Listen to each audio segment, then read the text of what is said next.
Welcome to TKO, also known as Trending with Keisha and Ori. If it's trending, we're talking about it.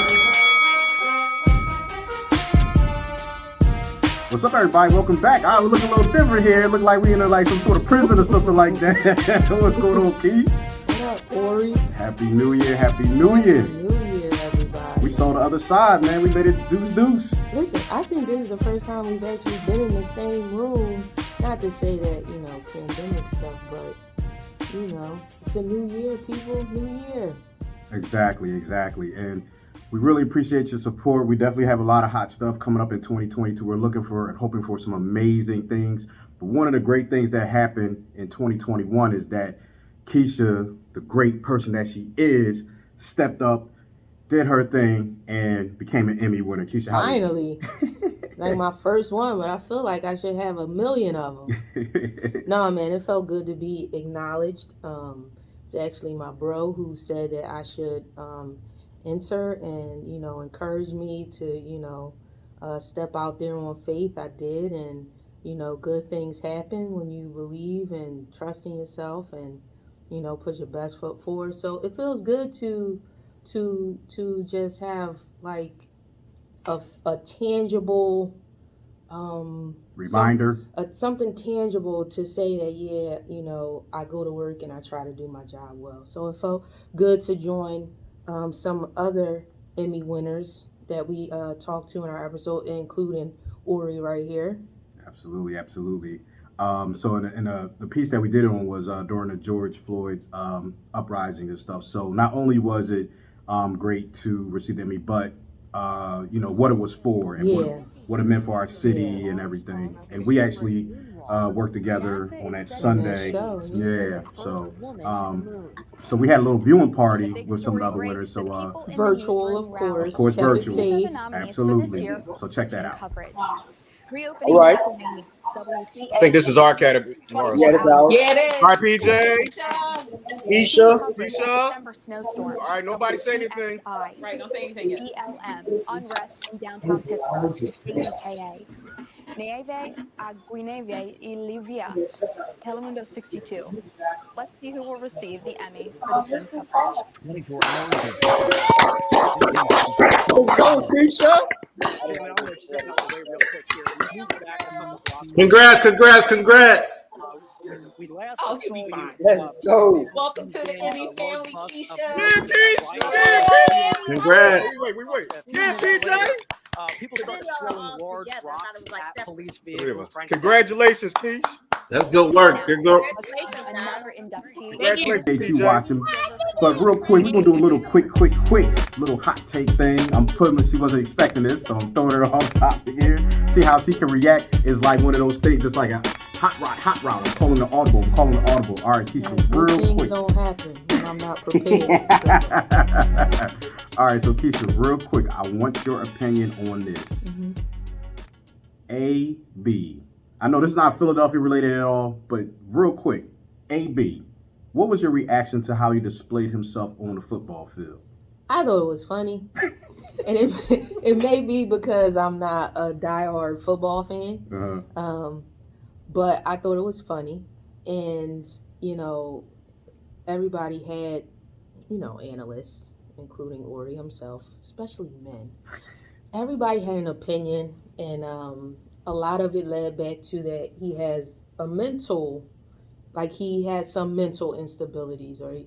But I saw he did something online recently where he was saying how, people with you when you to the top, but then as soon as you get there, they wait for you to fall and then they leave you. He was like, and people think I had some sort of mental breakdown, but dude told me to get the F out. So I left. What else did you want me to do? And I think it's maybe the antics. It's because he didn't just walk off the field. He put on a show. But athletes are entertainers, and maybe he just took the opportunity to put on a show. I don't really follow AB, so I know a lot of black men are concerned about his mental health. I don't know if that's a legitimate concern, though. I mean, real quick, I do think there's something there, but I also think ego is part of it as well. I mean, yeah, he might have told you get the F out, but you come on there, you know what that means. Like, that has never been done on a football field. Like, you're better during the than, game. Yeah, you're a professional, man. Like, come on. And on top of that, as far as football goes, from my understanding, talking to athletes, things like that, we are a team. We ride for each other. We don't even necessarily ride for the coach. We ride for each other. You're my brother. You're not supposed to leave me hanging because also my paycheck depends on what you can do. Right. We feeding each other's family, whatnot. He was selfish in that moment, and his ego and his pride was hurt. And he got the money and the cachet to say, okay, I don't need this. That's another thing. When you're great and whatnot, you know what I'm saying? So that was my take on it. I'm gonna hit you with another real hot quake real quick. Keisha, Ben Simmons, what should we do?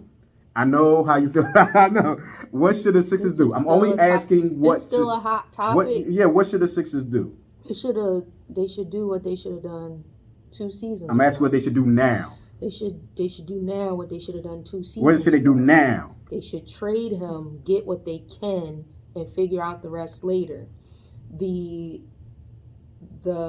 good thing about them waiting till now, which is almost mid-season. Mid-season is usually in February, All-Star game. Mm-hmm. We've started to get into some trades and all that kind of stuff.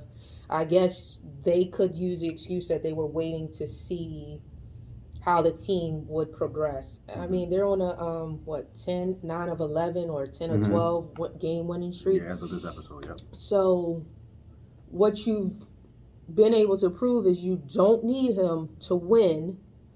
So what do you gain by holding on to him? Okay. So at this point, take the opportunity to get some pieces because we still, with COVID, besides COVID, there's the normal player injuries. Mm-hmm. So you need bodies at this point. You're capable of winning without them. Mm-hmm. So what's the fear of getting rid of them? It's not about what you can get in return because as of right now, you're in playoff contention. Mm-hmm. So the issue is, what are the pieces we need? Clearly, another superstar would be preferable, but why mess up the chemistry? As I've known since he came to the team, Maxey has done his job as a true point guard. You can go back and look at some of the previous episodes where this guy didn't necessarily agree with me, but Maxey is a true point guard who can score, is not afraid to score. And he's proven himself, I think. You might disagree, but is he Ben Simmons? No, but thank God, right? So let's move on. I don't think this has to be a trust the process where you wait till the next season. Get what you can for him because his stock is only going down. At this point, he's willing to sit out the rest of the season. So you're not going to get him to play to prove his value. So you only have what he was worth, which is it's like a used car at this point. Once you drive it off the lot, you start to depreciate, and that's what's happening. So get rid of him while you can. Now, I wouldn't trade him with Thibault and Tobias Harris. That's stupid, but do what you can to get rid of him. Okay. I mean, I kind of agree with that stuff. I just don't want him to just take any deal. You know what I mean? Obviously, I want to take the best deal. Because no, you need bodies. No. Right, I wouldn't trade him. I wouldn't trade him for Lance Stevenson. Right, you know what I'm saying. So, but I mean, hey, look, we're doing good. We're winning. We're going to be in the playoffs. You know what I mean. So we don't have to do anything. You know what I mean? Like we don't. I mean, we will. I trust Maury. Maury sound like Ori, and anything that with Ori in it, is good. So. You know what I'm saying? So you out the frame. So I don't want to be in the frame of what you're saying. So I kind of agree with you on that. But I think just gotta make the best deal. So all right. With that being said, those are your hot take, little quick takes that we're doing for the TKO podcast. We miss you. We appreciate your support and trust us. We're gonna bring you some hot stuff. Please stick with us.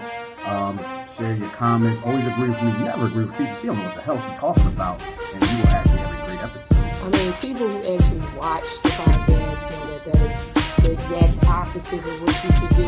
Okay, I'm always going to give you the real. Boy, he has trouble with that, but you'll see if you watch the previous episode. I try to help him along the way to get to the light. I want to see him make it to heaven. All right, on that note, y'all, appreciate your support. Peace.